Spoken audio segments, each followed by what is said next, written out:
नमस्कार दोस्तों, जय जोहार। मैं कौशल तिवारी और बिहनिया संध्या में आपका स्वागत है।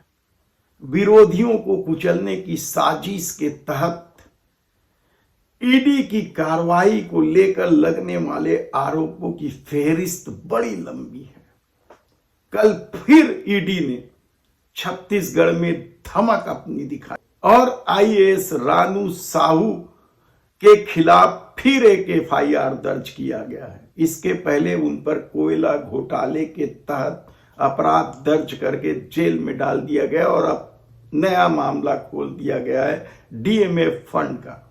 उनके सबसे करीबी मानी जाने वाली अफसर माया वारियर के खिलाफ भी जबरदस्त कार्रवाई ईडी कर रही है। ऐसे में सबसे बड़ा सवाल तो यह है कि जो ईडी आईपीएस लोगों को छोड़ देती थी पूछताछ करके, जिन्हें अपराधी बनाने में ईडी के हाथ पैर फूलते हैं, वह ईडी आखिर रानू साहू के खिलाफ हाथ धोकर पीछे क्यों पड़ी?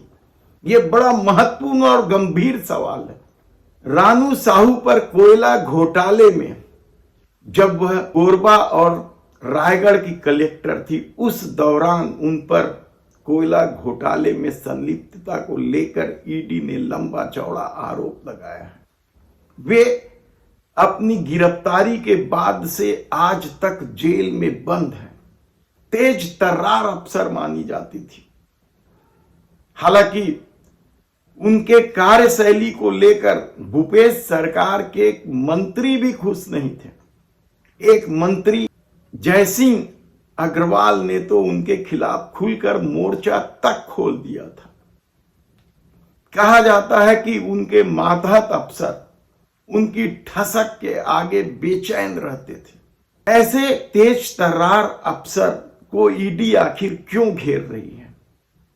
डीएमएफ फंड को लेकर निश्चित तौर पर भूपेश सरकार में जमकर घोटाला हुआ, लेकिन सिर्फ भूपेश सरकार में नहीं, उससे पहले रमन सरकार में भी डीएमएफ फंड के दुरुपयोग को लेकर कई तरह के सवाल उठते रहे, लेकिन ईडी की जांच अभी वहां नहीं पहुंची। कभी पहुंचेगी कि नहीं, यह कहना भी मुश्किल है, क्योंकि जिस तरीके से पूरे देश में ईडी कार्रवाई करती है, वह केवल एनडीए या भारतीय जनता पार्टी के विरोधियों के खिलाफ ही कार्रवाई करने की खबर या आरोप चर्चा में रही है। ऐसे में छत्तीसगढ़ में जो कार्रवाई हो रही है, उसे लेकर कांग्रेस तो पहले ही हमलावर है। अब रानू साहू के खिलाफ डीएमएफ फंड को लेकर जो कार्रवाई की जा रही है, उसे लेकर भी सवाल उठने लगे हैं कि आखिर डीएमएफ फंड का घोटाला तो सभी जिलों में होना बताया जाता है, फिर इसके निशाने पर सिर्फ आईएएस रानू साहू ही क्यों है? ये इसलिए महत्वपूर्ण हो जाता है क्योंकि ईडी ने कोयला घोटाला, परिवहन घोटाला, शराब घोटाला, महादेव सट्टा घोटाला में को लेकर कई अफसरों से पूछताछ की।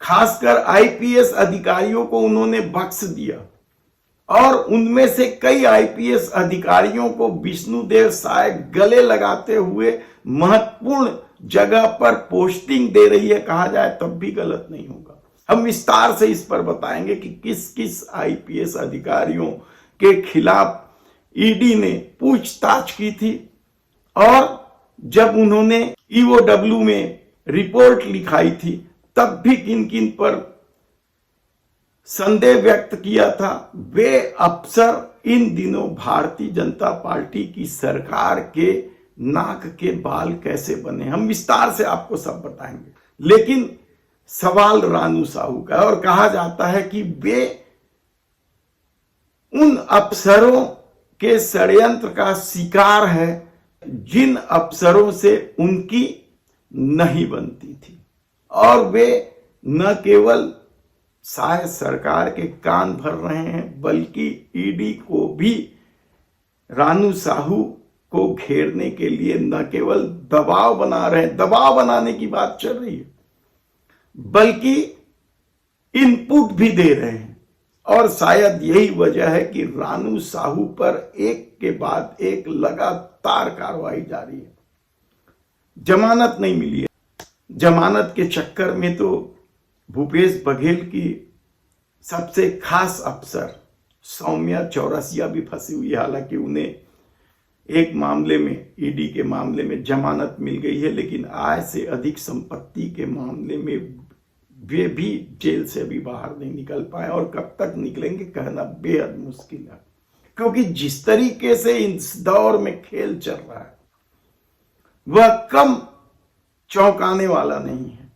आप देखिए कि किस तरीके से भारतीय जनता पार्टी पर वॉशिंग मशीन के आरोप लगे हैं। जो भारतीय जनता पार्टी के सहयोग में सामने आ जाते हैं वो किस तरीके से ईडी एक के बाद एक क्लीन चिट देते चले जाती है। ताजा मामला तो चंद्रबाबू नायडू का है, जिसके भरोसे सरकार चल रही है केंद्र की। इससे पहले प्रफुल्ल पटेल का मामला था, अजीत पवार का मामला था, फेरिस्त है अशोक चौहान का मामला। यानी आप देखेंगे कि किस तरीके से ईडी की कार्रवाई संदेह उपजाती है। तब ऐसे में रानू साहू क्या किसी षड्यंत्र का शिकार हो रही है? धन्यवाद।